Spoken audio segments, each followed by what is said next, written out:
Publishers have to put a colossal amount of money into the budget of every single game that they re-release and bring back. We're talking $350,000 plus just to bring back like one Super Famicom game. So you end up in this situation where publishers are sitting on hundreds of games that are just never going to be re-released unless somebody provides a solution to easily re-release those at no cost to that publisher or developer, whoever owns the rights to that software. Josh has this idea of looking at like untapped potential from development resources and untapped potential in the market. And I just have this kind of idea like, wow, this is a really cool way to bring a lot of forgotten games kind of back into this accessible space for people that only really want to play games that are available on a modern platform.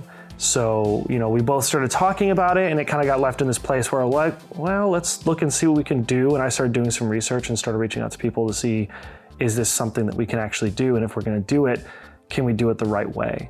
I went to Joe with a naive idea that it would be an emulator within Unity. And Joe immediately slammed that idea and said that's going to be inefficient. The games are going to run like garbage. They're going to have lag. It was immediately that I was like, this is not an option. But I took ideas of like, how can we recreate that development environment specifically in a way that's fast, affordable, and focused on retro games in an extremely accurate way. I kind of knew immediately I'm not the right person to do the actual programming for this.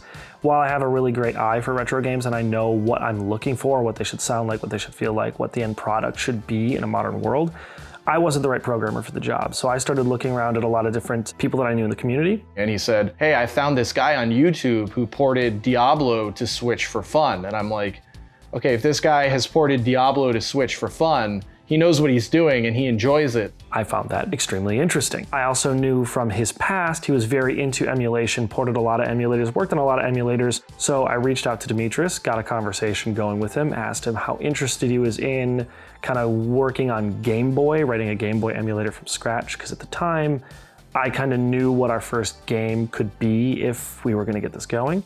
I jumped at the opportunity because this was kind of going to be my first real job in the video game industry other than kind of working on hobbyist homebrew projects.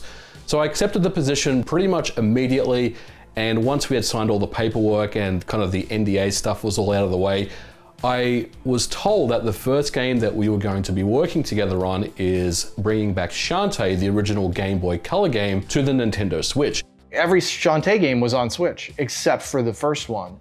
And it just felt like this glaring absence in the overall library, and I felt like we needed to correct that. And it's also a game that was extremely valuable and desirable and had only previously been re-released on 3DS. It's almost like there was never really a question. As soon as this conversation became a serious, we are actually going to do this, green light it thing, Shantae was the game. There was never anything else that we looked at. Joe and myself spent many, many months really kind of fine-tuning the engine, A/B testing with original hardware, making sure that the audio sounded good, that it wasn't laggy, and making sure that the input latency was as low as possible. I was very, very nervous to kind of show Matt Bozon, obviously the creator of Shantae, and I remember he sent an email back saying, this is amazing, you guys have knocked it out of the park, and everything just feels exactly the same way as the original game did on the Game Boy Color. Then this opportunity came up to do River City Girls Zero. One of the things that stands out to me the most working on Super Nintendo is bringing in Kevin Armstrong. So he worked with Demetrius on porting Ares to all these different consoles that we were going to be releasing River City Girls Zero on. You get acceptable results in a lot of other ways, but to us, like, acceptable wasn't acceptable. We had to get as close to perfect as we possibly could. So Kevin and I have worked together previously on some homebrew projects going all the way back to the original Xbox. In fact, we worked together on the Final Burn Alpha port to the OG Xbox, going back all the way to 2002. So I was familiar with his skill set. And then we brought Audie on to start looking at finding more opportunities for the Carbon engine, but also to lead these projects and shepherd them through development. I really wanted to create these interactive museums, these archival releases. The idea should be, this is so good, this is so essential, this is so complete, that even in the prospect of bringing it to a new system in the future, we don't need to touch it because we've already done the work that should be done. There's this shared idea with pretty much everyone on the Carbon team that we all care a ton about not just the games and making them accessible and making them, play well, fun, whatever. We care about presenting the story about the games. And we all kind of collectively feel the best way to tell those stories is alongside the software you're trying to tell the story about. I want to help preserve games by making them more accessible and available, by bringing these retro games into Carbon Engine, onto modern platforms, both physically and digitally. Randy Linden is literally a legend. A couple of the programs that I'm known for early on is the 64 emulator. That was a Commodore 64 emulator that was written for the Amiga. I did Dragon's Lair for the Amiga. I did Doom for the Super Nintendo. And I also wrote Bleem and Bleemcast for the Dreamcast. He's someone that actually kind of pioneered emulation. So here was this complete circle for him to come back with us. Like, hey, you pioneered all these things. You were the one who helped make this a viable commercial solution. I am very fortunate to have been a programmer now for almost 40 years and had a lot of options to choose where it was that I was going to be working. And I chose Limited Run Games because it's a perfect fit. Their love of retro gaming, their embracing of emulation and technology, it just fits exactly with my background and history. If you don't understand what emulation is and you don't know that this was an old Super Nintendo game, you should never question that this is just a game that's running on your Switch, PlayStation, Xbox, whatever it is. I think it's awesome to be able to come into Carbon and kind of go deeper into the games than I did as a kid, because a lot of times I'll have to double back and go to the original hardware and see does this match? Here, you don't have source code. So how do I communicate with this game in a way where I understand when a level has been changed or a certain thing has been collected so that we can actually, inject code into those parts and run functions like, hey, launch a trophy when this flag goes off in memory or things like that. It's really complicated. I didn't really realize how many things you just kind of take for granted as just working. Localizing River City Girls 0 was a huge undertaking because we localized it in ROM. It's not like text that's injected over top. And every time you do something as simple as change the amount of pages in a chat window, you can break all kinds of markers that are causing cutscenes to load or story events to trigger. It's not something you can just dig through the code and learn how it works. So you have to approach it from a completely different way. Look, the team and the engine itself is going to be here for a long time, and I'm very much here for the ride. I can't wait to kind of show you guys what we're working on and what the future holds.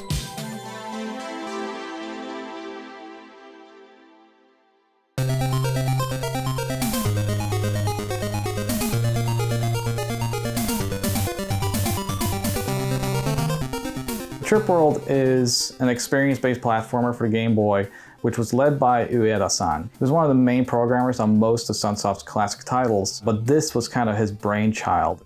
Trip World is one of those games that Sunsoft created in the 90s and then never brought to America for whatever reason. Maybe it's too cute, but it sets the high watermark for classic Game Boy audio and visuals. I was actually brand new to Trip World when it was announced internally that this is one of the games we're going to be doing. And while I didn't have any familiarity with it before, the base I understood was well, this is a game that didn't come out in the States. That's why I didn't play it. I don't really know much about it. But I do love Sunsoft, especially Sunsoft games from this era. It's not based on a property. It's not based on anything else but just pure, unfiltered Sunsoft. It sticks with you because it looks and sounds great, but also it just feels like you are taking part in, a world. Like there is more to the game world than just your character beating up bad guys. Artistically, it does incredible things with the Game Boy to convey a sense of space that a lot of other Game Boy games couldn't even dream of doing to the same extent. If you look at the Game Boy, generally a Game Boy game will be simplistic. It will have a strong main sprite and a background that's suggestive. You will see maybe a scattering of pixels that should be a mountain and a cloud, But in Trip World, the parallax clouds go over a huge mountain range. And so you have this like beautiful illustration in dot matrix form. It's one of those games that really pushes the Game Boy to its limits without technical issues, without breaking it. Like, it's always very smooth, and it reads really clearly on the Game Boy screen. It still looks good today. And the music is top notch. It's, Sunsoft always produced great music for their games, and this is no exception. It's one of the fullest soundtracks you can find on the Game Boy. The stereo separation is bar none the best of any Game Boy game.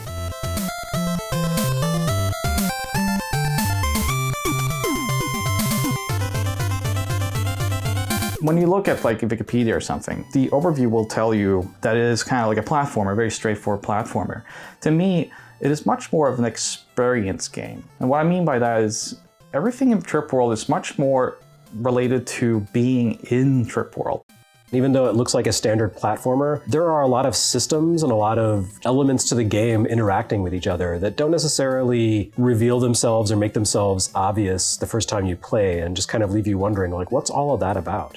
It's not completely action focused, and it's interesting to see how you can kind of approach playing it, because you can kind of play it in a couple different ways. You can attack the enemies that are around, or you can just completely ignore them and walk past, and some don't even affect you or hurt you in any way. And it makes you think, like, did they want the player to choose, am I going to be someone who destroys everything, or am I going to be passive? It's interesting to see that that's possible. Most American gamers have never laid eyes on it before. They've never really had a chance to play it. And the fact is, it's become extremely expensive and highly desirable. The European release and the Japanese release both. As a collector, I noticed that it was right behind Shantae in terms of being one of the most bootlegged Game Boy games of all time. And then I looked at how much the real copies were worth, and I was like, okay, that's why it's being bootlegged. The real European copies sell for $3,000 in box. When a game is that expensive, there's a clear demand for people to play it and experience it, which just made it a really great choice and selection when we started talking to Sunsoft about what games we could work with them to re-release. They've been one of my favorite partners of all time to work with in my career, because they've just been so open, and every time we presented something to them, it's not just like, okay, cool, thanks. They're really, really engaged. They give great feedback. Ueda-san, he really gets what he did. When I asked the technical question, he knew exactly what he had done and why he had done it. When we talked about him about something aesthetically, some kind of effect on screen with frame blending or anything like that, he knew exactly why he had done it and could explain it to us. And it just so happens that he's also super kind. He's just really a cool guy. Ochi-san, the guy who runs Sunsoft today, gave us unlimited access. He opened the archives in Nagoya for us. So we have all the design documents, we have a full music player with some arrangements even, but most importantly, we have Ueda-san, the original director, came in and was like really happy to see us give Trip World its second chance. And so he consulted on the design, on the presentation, and he even took part in the project himself.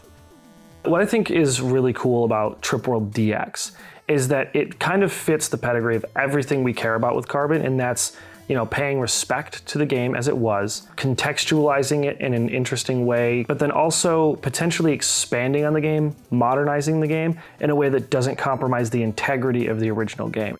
What could we do to kind of fulfill this vision of Trip World based on those original design documents? Because there was some mentions of color. I figured that the one thing that we could do is this.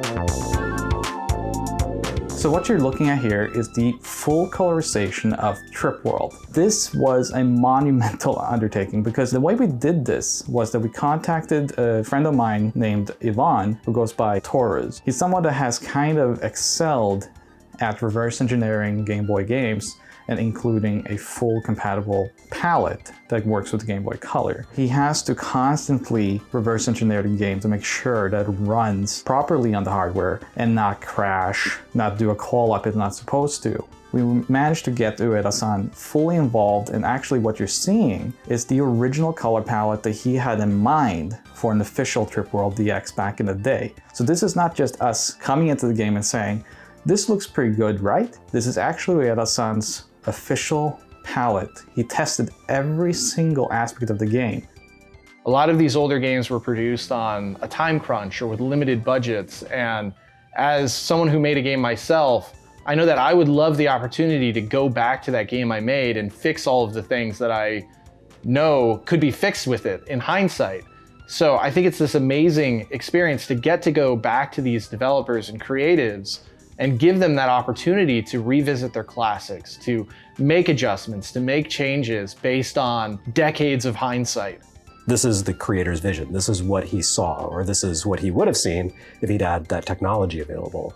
We're actually putting out an officially licensed cartridge with Trip World DX fully compatible with the Game Boy Color hardware. Jake Silverman, known as Button Masher, was really interested in working with us, so we asked him to maybe do an arrangement for a new title screen and general menu layout, and he nailed it within, I think it was 5 hours that we asked and got the final file.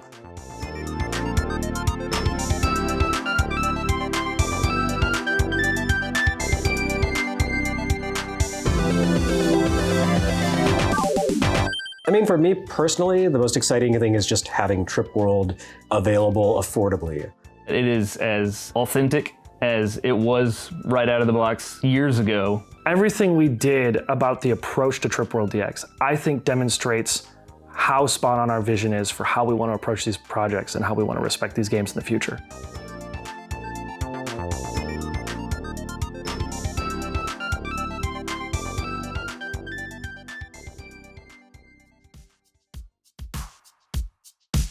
So we've got a lot of really amazing projects on the slate for Carbon Engine that are going to be revealed slowly over the course of the next year. And I'm really excited to announce them because some of them are going to be legitimately surprising, legitimately shocking to people.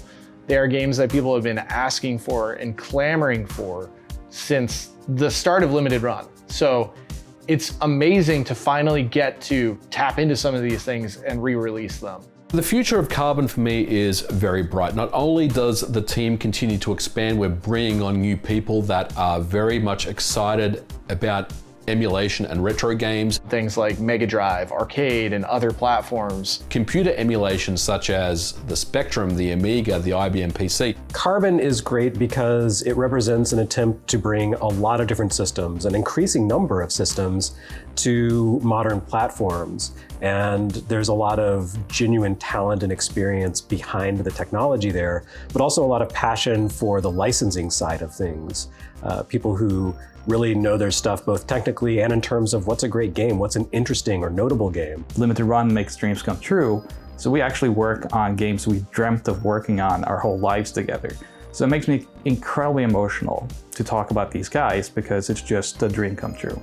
In this moment, it's really hitting me just like how much of a dream project and job that I have. It happens so naturally and so fluidly that it's just all felt like the right fit, the right thing.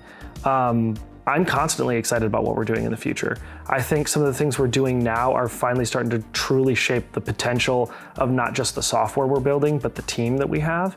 And the things we have coming down the line, I think, are really going to surprise and excite a lot of people. There was tons of stuff, hundreds of games on each platform that never came over from Japan. And these are great games. And we have an opportunity now to take those games, translate them inside of the ROM and re-release them on modern platforms, and finally give them that English release that fans have dreamed about since the 90s.